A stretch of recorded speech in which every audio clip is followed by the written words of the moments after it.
For most of human history, wealth was presumed to be finite.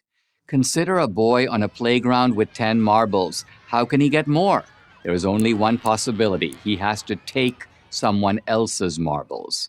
Until relatively recently, wealth was mostly in land, and the only way to get more land was to take it. Conquest was the natural mode of human acquisition. And that's how most countries evolved and grew, through force and conquest. The American Revolution was motivated in large part by resistance to this old way of doing things. To put it mildly, the colonists didn't like the idea that the English crown could take their money or property without their consent. No taxation without representation, they protested. Still, the control of money and property was only part of the picture. The bigger challenge would be this: could the New World find a better alternative to the Old World's conquest and seizure model? Alexander Hamilton, the first treasurer of the United States, had the answer. Under his brilliant stewardship, the new nation developed a new concept of wealth creation, capitalism based on innovation, invention, and enterprise.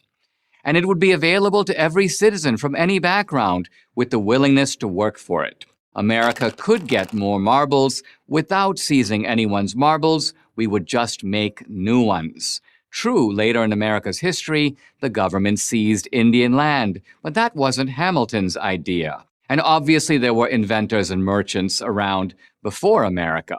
But America is the first society to be based on invention and trade. America, as Karl Marx later understood, is the capitalist society par excellence. Hamilton was the man who made it so. Indeed, Hamilton's own life reflected the upward mobility he wanted to be a defining characteristic of the new nation. Born on the small Caribbean island of Nevis, he was orphaned at 12. By 14, he was running a shipping company for a local merchant. At age 20, he made his way to New York. Soon thereafter, he fully embraced the revolutionary cause. By 23, he was George Washington's most trusted aide. At 34, he was running the U.S. Treasury, the largest department by far of the new government. In contrast to Hamilton, the other leading founders, Washington, Jefferson, Madison, were Virginia farmers. If it were up to them, America would have been set up as a network of farming communities, with towns conceived as places where agricultural produce was bought and sold. It was Hamilton who laid the groundwork for America to become a prosperous urban, industrial, commercial society.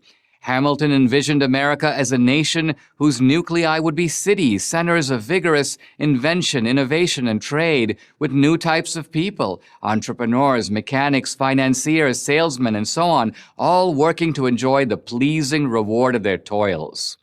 But how to create such a society? That was the question. How to make New York, which was then a modest town, into the New York City we know today, a flourishing center of finance, commerce, publishing, and the arts. Coming from the islands of the West Indies, where the buying and selling of human beings was the defining feature of the economic system, Hamilton well understood how easily the passion for conquest, control over other human beings could overwhelm man's better nature.